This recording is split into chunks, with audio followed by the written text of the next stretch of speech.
नमस्कार दोस्तों, स्वागत है आपका आयुर्वेद आरोग्य औषधि चैनल के एक और नए एपिसोड में। दोस्तों, क्या आप जानते हैं कि आयुर्वेद का शाब्दिक अर्थ ही बायोलॉजी या जीव विज्ञान होता है, जहां आयुर का अर्थ होता है लाइफ और वेद का अर्थ होता है वो साइंस जो मनुष्य, पौधों, पक्षियों और अन्य जानवरों के स्वास्थ्य से संबंधित होता है, जिसे आयुर्वेद में वृक्ष आयुर्वेद, खगा आयुर्वेद, हस्त्या आयुर्वेद आदि कहा जाता है। और दोस्तों, आयुर्वेदिकली अगर कोई इंसान एक अनहेल्दी लाइफस्टाइल से बचना चाहता है तो उन्हें नेचर या प्रकृति के साथ तालमेल से रहना चाहिए। तो चलिए दोस्तों, आज हम इसी सवाल का जवाब जानने की कोशिश करते हैं कि हमारे लिए कौन सा खाना खाने की आदत या फूड हैबिट सबसे नेचुरल होती है, शाकाहारी या मांसाहारी। लेकिन उससे पहले अगर आपने अभी तक हमारे चैनल आयुर्वेद आरोग्य औषधि को सब्सक्राइब नहीं किया है तो प्लीज इसे सब्सक्राइब करें और हमारी लेटेस्ट वीडियोस की नोटिफिकेशंस को पाने के लिए बेल आइकन को भी दबाएं। और अगर आपको ये वीडियो अच्छा लगे तो अपने दोस्तों और फैमिली के साथ इसे शेयर और लाइक भी जरूर करें।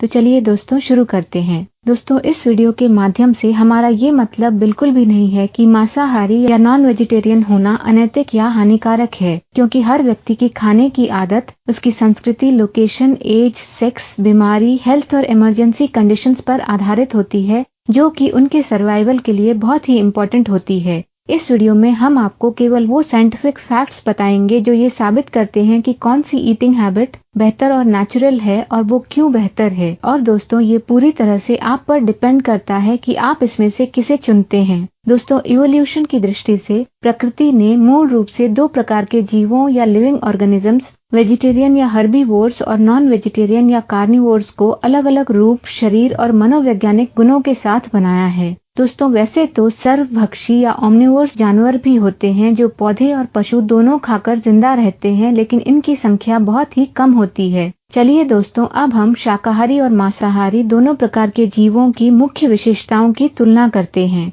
दोस्तों, यहाँ पर हम मेनली 3 टाइप्स के जीवों की संरचनात्मक विशेषताओं या एनाटॉमिकल कैरेक्टरिस्टिक्स के बारे में बात करेंगे, और वो हैं शाकाहारी या हर्बीवोर्स, मांसाहारी या कार्निवोर्स और इंसानों के बारे में। दोस्तों, शाकाहारी जानवरों के दांत फ्लैट या चपटे होते हैं, जबकि मांसाहारी जीवों के दांत मांस को चीरकर खाने के लिए तेज और नुकीले होते हैं। और दोस्तों, इंसानों के दांत भी वेजिटेरियन एनिमल्स के जैसे ही होते हैं। शाकाहारी जीव उनके जबड़ों या जॉज को ऊपर, नीचे, बाएं और दाएं यानी कि सभी 4 डायरेक्शंस में घुमा सकते हैं, और वो अपने खाने को चबाने के बाद ही निगलते हैं। जबकि मांसाहारी या नॉन वेजिटेरियन एनिमल्स उनके जबड़ों को सिर्फ ऊपर और नीचे की ओर ही मूव कर सकते हैं, और वो अपने खाने को बिना चबाए ही निगल लेते हैं। और इंसानों के जबड़े भी शाकाहारी जीवों के जैसे ही काम करते हैं। दोस्तों, शाकाहारी या वेजिटेरियन एनिमल्स का सलाइवा या लार क्षारीय या अल्कलाइन होता है, और इसमें टाइलिन एंजाइम होता है जो कार्बोहाइड्रेट्स को पचाने में मदद करता है। जबकि मांसाहारी या नॉन वेजिटेरियन एनिमल्स की लार एसिडिक होती है, और इसमें लाइसोसोम होता है जो मांस को पचाने में मदद करता है। और दोस्तों, इंसानों की लार के गुण भी हर्बीवोर्स की लार जैसे ही होते हैं। शाकाहारी जीव अपनी प्यास बुझाने के लिए पानी घूंट घूंट पीते हैं, जबकि मांसाहारी जीव अपनी प्यास को पानी को चाट कर बुझाते हैं। और दोस्तों, इंसान भी शाकाहारी जीवों की तरह ही पानी पीता है। दोस्तों, वेजिटेरियन एनिमल्स का डाइजेस्टिव सिस्टम काफी लंबा होता है, उनके शरीर की लंबाई का लगभग 4 गुना, और वो सभी आवश्यक पोषक तत्वों को एब्जॉर्ब करने के लिए भोजन को अधिक समय तक स्टोर करके रख सकता है। जबकि मांसाहारी जीवों का डाइजेस्टिव सिस्टम छोटा होता है, लगभग उनके शरीर की लंबाई के बराबर ही, और वो भोजन को ज्यादा देर तक स्टोर करके नहीं रख सकता है, क्योंकि अगर ऐसा किया जाता है तो ये उनकी बॉडी में बहुत ज्यादा टॉक्सिन्स या विषाक्त पदार्थ बनाता है। दोस्तों, इसके अलावा भी नॉन वेजिटेरियन एनिमल्स के डाइजेस्टिव सिस्टम में जो सल्फ्यूरिक एसिड होता है वो इंसानों की आंत में मौजूद एसिड से 10 गुना ज्यादा एसिडिक होता है। और दोस्तों, इंसानों का डाइजेस्टिव सिस्टम बिल्कुल वेजिटेरियन एनिमल्स की आंत की तरह ही काम करता है। शाकाहारी जीवों के नाखून चपटे और बिल्कुल भी नुकीले नहीं होते हैं, जबकि मांसाहारी जीवों के नाखून लंबे, तेज और काफी नुकीले होते हैं। और इंसानों के नाखून शाकाहारी जीवों के जैसे ही होते हैं। दोस्तों, शाकाहारी जीवों के पूरे शरीर पर पसीने की ग्रंथियां या स्वेट ग्लैंड्स होते हैं, और वो पसीने के माध्यम से ही अपना बॉडी टेम्परेचर मेंटेन करते हैं। जबकि मांसाहारी जीवों के स्वेट ग्लैंड्स सिर्फ उनके पंजों में होते हैं, और वो तेजी से हाफ कर अपना बॉडी टेम्परेचर मेंटेन करते हैं। जबकि इंसान बिल्कुल शाकाहारी जीवों की तरह ही अपना बॉडी टेम्परेचर मेंटेन करता है। शाकाहारी जीव आसानी से उनका मल त्याग कर पाते हैं और उनके मल से बदबू भी कम आती है, जबकि मांसाहारी जीवों को उनका मल त्यागने में बहुत कठिनाई होती है और उनके मल से बहुत ज्यादा बदबू भी आती है। इंसान भी मल त्याग बिल्कुल हर्बीवोर्स के जैसे ही करता है। दोस्तों, शाकाहारी जीवों की आंखें जन्म के बाद से ही खुल जाती हैं, इनकी दृष्टि नॉर्मल होती है और वो दिन में ही साफ देख पाते हैं, रात में नहीं। जबकि मांसाहारी जीवों की आंखें उनके जन्म के लगभग 1 सप्ताह बाद तक बंद रहती हैं और वो रात में साफ देख सकते हैं, जिससे उन्हें शिकार करने में आसानी होती है। और दोस्तों, इंसानों की आंखें भी शाकाहारी जीवों के जैसे ही होती है। और दोस्तों, लास्ट में वेजिटेरियन एनिमल्स का नेचर या स्वभाव नरम, शांत और विनम्र होता है। वो झुंड या ग्रुप्स में रहते हैं और अन्य जानवरों से भी सद्भाव रखते हैं, जबकि मांसाहारी जीव बहुत ही आक्रामक और क्रूर होते हैं, अपने एरिया में अकेले ही रहते हैं और वहाँ किसी और जानवर को आने की इजाजत नहीं देते हैं। और दोस्तों, इंसानों का नेचर भी शाकाहारी जीवों के जैसे ही होता है। दोस्तों, अभी तक बताए गए डिफरेंसेस के बेसिस पर आप खुद ही ये देख सकते हैं कि प्रकृति ने हमारी बॉडी को भी गाय, घोड़े और हाथी आदि शाकाहारी जानवरों के जैसे ही बनाया है, जो कि सिर्फ और सिर्फ वेजिटेरियन खाने को पचाने में सक्षम है। दोस्तों, क्या आपने कभी भी इंसानों को छोड़कर किसी और जानवर को उनकी शारीरिक संरचना या बनावट जिसके साथ नेचर ने उन्हें बनाया है के उलट जाकर खाना खाते देखा है? क्या कोई शेर भूखा होने पर भी कभी घास खाता है? क्या कोई गाय भूखी होने पर भी मांस खाती है? नहीं ना, क्योंकि ये उनका नेचुरल फूड नहीं है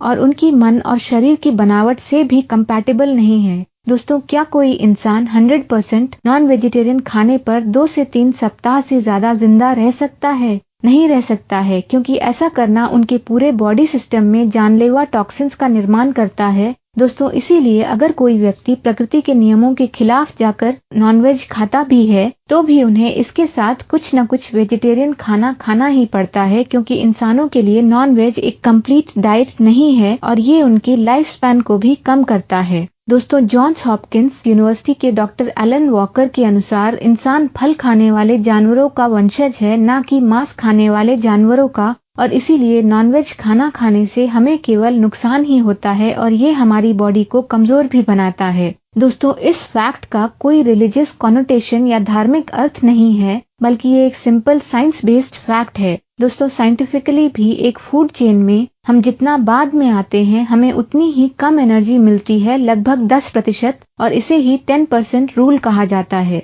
चलिए दोस्तों, इसे एक एग्जाम्पल के थ्रू समझते हैं। मान लीजिए एक पौधे को सूरज से 100 जूल्स की एनर्जी मिलती है, फिर जो जानवर इस पौधे को खाता है उसे इससे मात्र 10 जूल्स एनर्जी ही मिलती है। फिर इस जानवर को खाने वाले अगले जानवर को केवल 1 जूल एनर्जी और नेक्स्ट लेवल पर केवल 0.1 जूल एनर्जी आदि मिलती है। दोस्तों, इसीलिए लॉजिकली भी सिर्फ अपने स्वाद के लिए जानवरों को मारना बुद्धिमानी नहीं है, क्योंकि फूड चेन के आधार पर भी ऐसा करना हमें कम से कम एनर्जी ही प्रदान करता है। सीधे शब्दों में कहें तो एक मुर्गी अपनी पूरी लाइफ में लगभग 50 किलो अनाज खाती है। और दोस्तों, जरा ध्यान से सोचिए कि एक मुर्गी तो बस 3 से 4 लोगों की ही भूख शांत कर सकती है, जबकि 50 किलो अनाज से लगभग 400 लोगों को खाना खिलाया जा सकता है। और दोस्तों, यही इनडायरेक्ट खाने की कमी दुनिया में ज्यादातर भुखमरी और गरीबी का मुख्य कारण है। दोस्तों, इसके अलावा आजकल मीट के लिए बेचे जाने वाले ज्यादातर पोल्ट्री फार्म जानवरों और पक्षियों को उनका वजन बढ़ाने और उनसे भारी मुनाफा कमाने के लिए स्टेरॉइड्स दिया जाता है। और दोस्तों, साइंटिफिकली हमारी बॉडी में इसी एक्सेस स्टेरॉइड की मौजूदगी हमारी मेडिसिन्स की एफिकेसी या प्रभाव को कम करती है, और जिसकी वजह से ही हमें उन दवाओं की एक्स्ट्रा और स्ट्रॉन्ग डोज लेनी पड़ती है। दोस्तों, आपको ये जान के शौक लगेगा कि अमेरिका में माँ के दूध में यूरिया की क्वांटिटी इतनी ज्यादा हो गई है कि वहाँ पर 90% माताएं अपने बच्चों को स्तनपान नहीं करा पाती हैं। और दोस्तों, जब किसी जानवर को उनके मीट के लिए मारा जाता है तो उनमें बहुत अधिक मात्रा में फाइट या फ्लाइट हार्मोन पाया जाता है, जो मनुष्यों और हर जानवर में तब ही पैदा होता है जब वो किसी खतरे या स्ट्रेस में होते हैं। दोस्तों इस हार्मोन का ज्यादा होना उनके मीट को भी बहुत हानिकारक बनाता है और इससे हम में कई शारीरिक और मानसिक रोग होते हैं। दोस्तों शारीरिक रूप से भी वेजिटेरियन खाने को हमारा पेट 12 घंटे के अंदर ही डाइजेस्ट कर लेता है, जबकि नॉन वेजिटेरियन खाने को डाइजेस्ट करने में हमारे पेट को 72 घंटे या 3 दिन तक का समय लगता है। दोस्तों बस 1 मिनट के लिए सोचिए कि अगर एक मरा हुआ जानवर 3 दिनों के लिए आपके पेट में रहता है तो आपको कैसा लगेगा। दोस्तों आप घर पर ही एक सिंपल एक्सपेरिमेंट कर सकते हैं। इसके लिए आप 2 कटोरे लें। पहले कटोरे में किसी भी पकी हुई सब्जी का 50 से 100 ग्राम और दूसरे कटोरे में 50 से 100 ग्राम पकाया हुआ मांस या मीट लें। फिर इन दोनों कटोरियों को नॉर्मल रूम टेम्परेचर पर कहीं भी रख दें उनके बताए गए डाइजेशन टाइम के अनुसार। मतलब है कि वेजिटेबल कटोरी को 12 घंटे और नॉन वेज कटोरी को 72 घंटों के लिए। फिर आप इन दोनों कटोरियों में मौजूद चीजों की खराब होने की कंडीशन, स्मेल और टेस्ट को ऑब्जर्व करें। वेज कटोरी की 12 घंटे और नॉन वेज कटोरी की 72 घंटे या 3 दिनों के बाद। दोस्तों अब आप ही बताएं कि आप इन दोनों कटोरियों में से किसे खाना पसंद करेंगे। दोस्तों ये छोटा सा एक्सपेरिमेंट ही आपको अपने पेट को किसी बेबस जानवर का कब्रिस्तान बनाने से रोकने के लिए काफी है, जब तक कि ऐसा करना आपके सर्वाइवल के लिए बहुत ही जरूरी ना हो। दोस्तों साइंटिफिकली और फिजियोलॉजिकली ही नहीं बल्कि आयुर्वेदिक और आध्यात्मिक रूप से भी ऐसे कई ऐतिहासिक और धार्मिक एग्जाम्पल्स हैं जो कि शाकाहारी होने की वकालत करते हैं। जैसे कि मनु संहिता कहता है कि अगर आप किसी जानवर को चोट पहुंचाते हैं तो आपको कभी खुशी नहीं मिलती है। बौद्धिक धर्म ग्रंथ कहता है कि मांस खाने से इंसानों में करुणा और दया का भाव नष्ट हो जाता है। जूइश टैलमुड शिकारी और शिकार दोनों से ही किसी भी तरह के कनेक्शन से मना करता है और बाइबल और न्यू टेस्टामेंट्स भी किसी भी जानवर को मारने और उसे खाने की निंदा करते हैं। और दोस्तों जीसस ने भी बलि के लिए जानवरों को खरीदने और बेचने का विरोध किया है।